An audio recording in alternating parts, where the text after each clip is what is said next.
questions. I play a character named Captain John Hart, who is a time agent. I wrote Captain John absolutely for James Masters.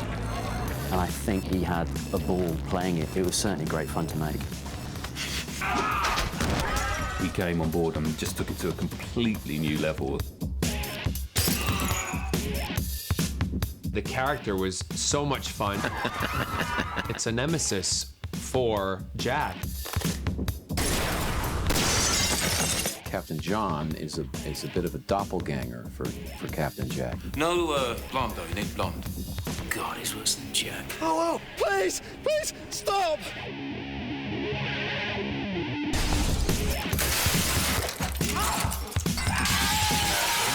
He's built up quite well as the dangerous cool guy. My email box went ping one day, and there was an email to my agent from James Masters' agent saying James Masters would love to appear in Torchwood. We talked to Chris Chibnall, who was writing episode 1 at the time, and he was writing a story that involved a character that would have conflict with Captain Jack.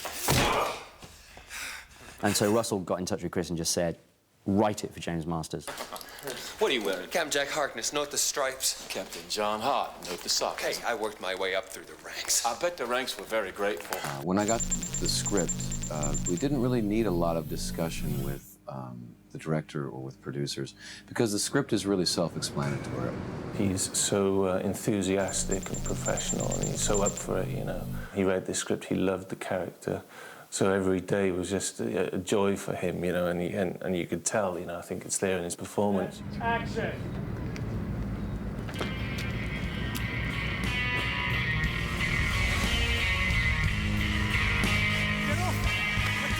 James does a brilliant job of it, particularly the first introduction to him. Which artery do you normally sever? No!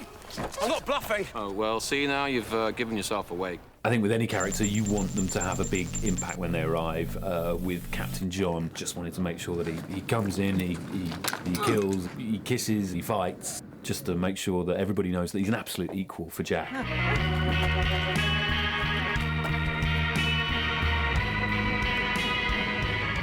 Please, please, stop! Well, no. Oh my God! You get the idea that it's what a bad Captain Jack could have been like. When James is at the bar and I arrive and come through those doors, we did think of the genre of Westerns. I wrote it in the script that the first meeting of John and Jack should be Sergio Leone. It should be a spaghetti western. And that first meeting between Captain Jack and Captain John is just bristling, and they're like gunslingers in a bar. We then shot both of them walking towards each other, which we kind of elongated the sequence, lots of steady coming back and forth so that you really build up the moment, and we built up the moment for these two meeting. You think they're just gonna headbutt each other, and then they kiss. So not expected. You so don't see that coming. It was probably one of the funnest things that we've done, you know, with Jack. It's just great, you know, it's perfect Torchwood, really, isn't it? The style of fighting is very similar to what I'm used to. What I'm not used to is a lead who is willing to get in there like John. Knee, or is it kicking the balls? It's like you take that bag and as you sort of... I'll have you know that that fight sequence, we did everything except throw ourselves through that glass window. Here we go. 3, 2, 1, action.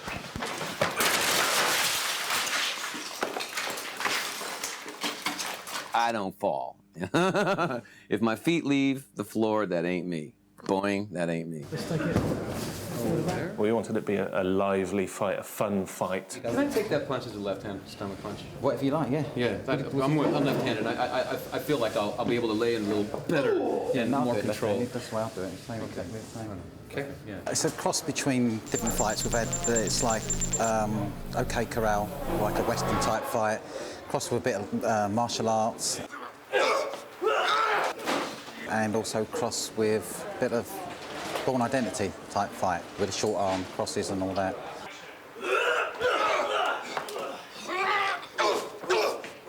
You really, in the fight, see that they're not just ticked off at each other, but they're also good friends, and they're actually quite enjoying this.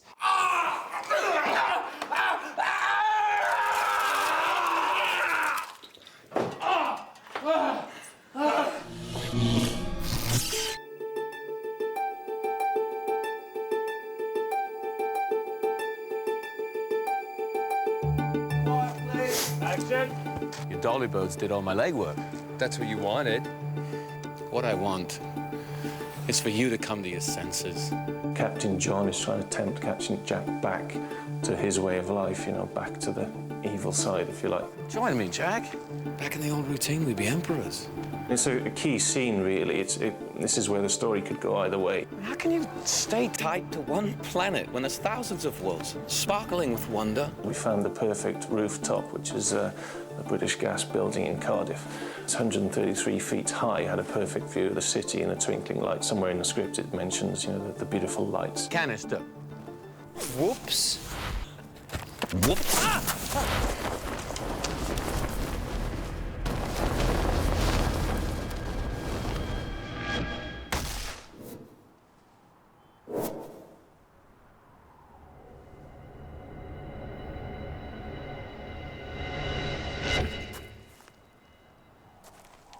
We had to set up this stunt, which was kind of the key part of the film, where Captain Jack falls, you know, 20 whatever floors down to the ground.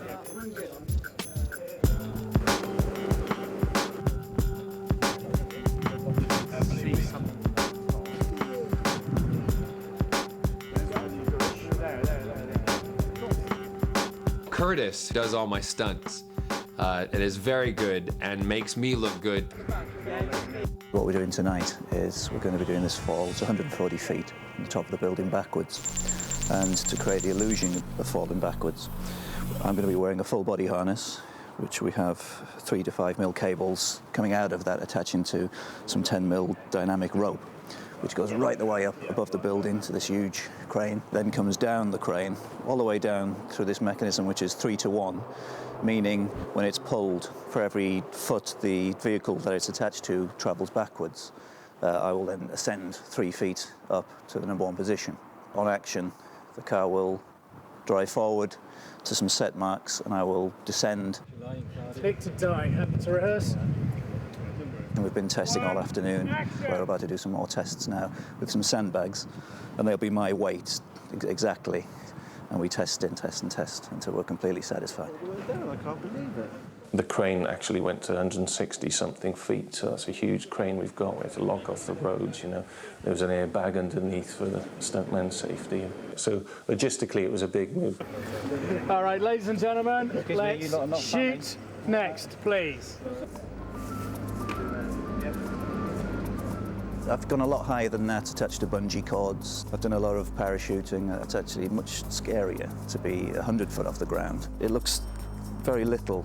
A 5mm cable can come off a harness, and that's all that's between you and that tiny airbag, which looks like a matchbox, you know, when you look over your shoulder. There's always a real buzz when you're doing a stunt, a big stunt like that, and that is a big fall, you know. So it was a good thing to do. The moments where you're being lifted in a position, those are, you know, the more nerve-wracking moments, because for me personally, everyone's different. As soon as you shout action, then you're working and you're thinking about how the character moves or exactly what you've got to do for the job. It was interesting because it was about 2 or 3 in the morning, if I'm correct, maybe a little later. And here's this guy in the middle of Cardiff hanging from a huge crane on a cable. And they hoisted him up, you know, and he splayed out, and they put him up there, and then they drop him, and he's doing all this coming on the way down. He got to do the fun bit. I had to lay in a box and green screen. 3, 2, 1, action!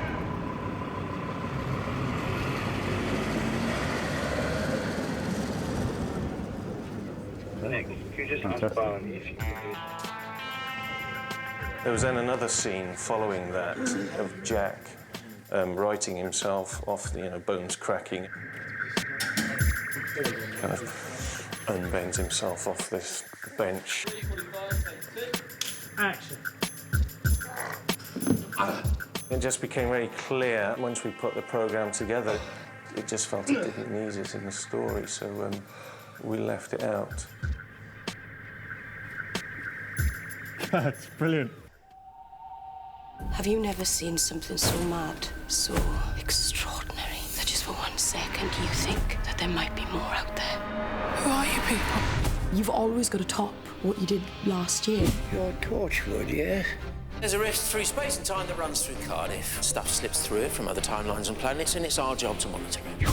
We've got a more cohesive idea about what this world is, you know, about the boundaries and the limits of it, but also how far we can push things. Stop wasting our time. We know you're an alien. Everyone's still in the same place, doing the same job, doing what they did, just better than they did before. Second series, we're now running.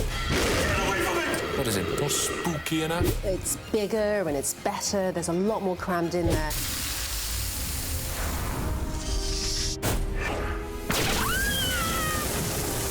Honestly, it's just sex with these people. Everyone knows the characters now, and everything's more well-rounded, and the team have come together. You have picked the wrong girl to stalk, mate. There's this incredible world out there, and we're introducing you to it. When are the others coming? They're already here. Oh my God. Welcome to planet Earth. The characters go on a bigger journey. They are facing life-threatening disasters. A human being who's traveled in time and space. You learn more about the characters. You really are something special. Well, what's happening? I don't know. Toshiko, show me the city now. They're everywhere. It does feel like Torchwood is much more of a unit now. You're the only one who can stop this. If you don't, it's the end of everything. You always remember what you killed, don't you, Jack? Nuclear warheads. 10 of them. It's all over. Let's all have sex. And I thought the end of the world couldn't get any worse. Come on, what do we do? Just keep watching. Keep doing what we do.